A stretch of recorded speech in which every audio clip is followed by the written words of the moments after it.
भक्ति सागर चैनल में आप सभी का स्वागत है। आज हम जानेंगे खाटू श्याम जी कौन हैं, उनका जन्म और बर्बरीक से शाम तक का सफ़र, खाटू धाम का इतिहास और चमत्कार और भक्तों के लिए इसका आध्यात्मिक महत्व। राजस्थान के सीकर जिले में बसा खाटू गांव, जहां हर साल लाखों भक्त उमड़ते हैं, क्योंकि यहाँ विराजते हैं कलयुग के अवतारी देव बाबा श्याम, जिन्हें हम याद करने मात्र से मन की पीड़ा मिट जाती है और जिनके दरबार से कोई खाली हाथ नहीं लौटता। खाटू श्याम जी का असली नाम है बर्बरीक। वे महाभारत के वीर घटोत्कच और नागकन्या मोरवी के पुत्र थे। घटोत्कच भीम और हिडिंबा के पुत्र थे। इस प्रकार बर्बरीक पांडवों के पौत्र हुए। बचपन से ही बर्बरीक ने अद्भुत शक्ति और युद्ध कला हासिल की थी। उन्होंने भगवान शिव की कठोर तपस्या कर 3 दिव्य बाण और एक धनुष प्राप्त किया। इन बाणों की शक्ति ऐसी थी कि एक बाण से वे पूरे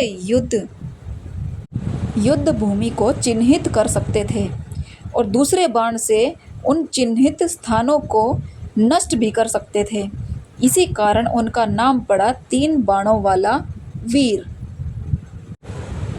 महाभारत का युद्ध आरंभ होने वाला था।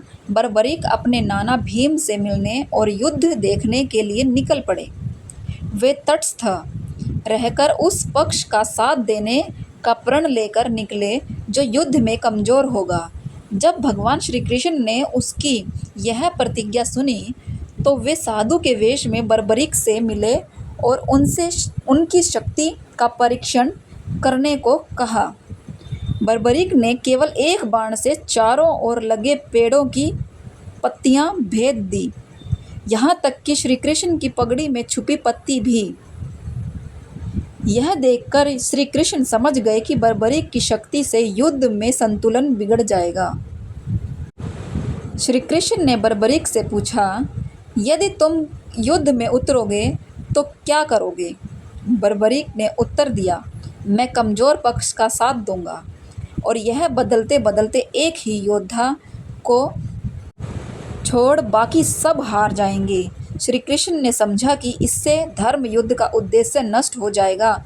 उन्होंने बर्बरीक से दान में उनका सिर मांग लिया, किंतु बर्बरीक ने बिना संकोच अपना सिर दान भी कर दिया।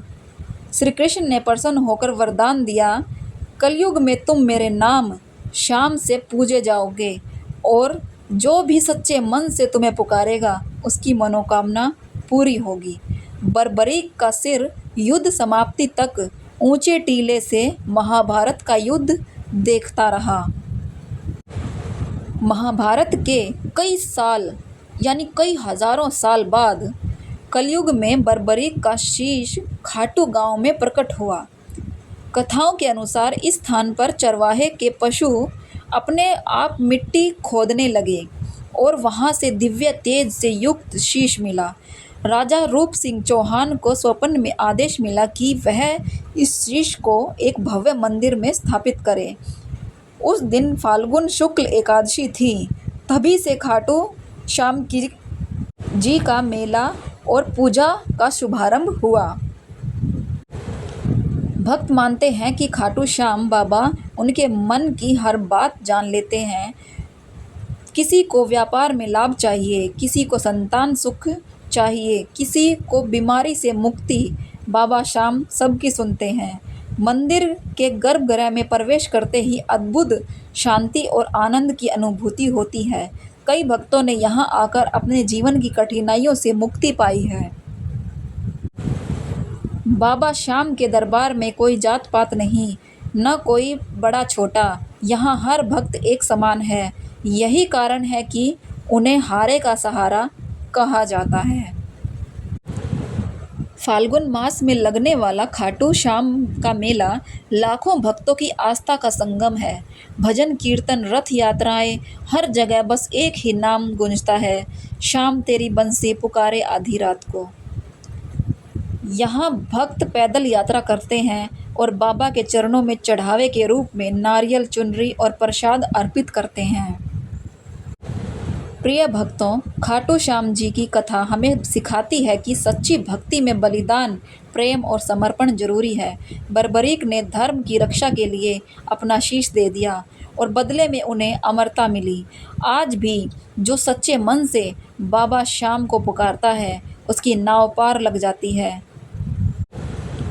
तो आइए हम भी अपने जीवन में प्रेम, बलिदान और भक्ति का भाव अपनाएं और श्याम बाबा से आशीर्वाद लें। हरे का सहारा बाबा श्याम हमारा। जय श्री श्याम।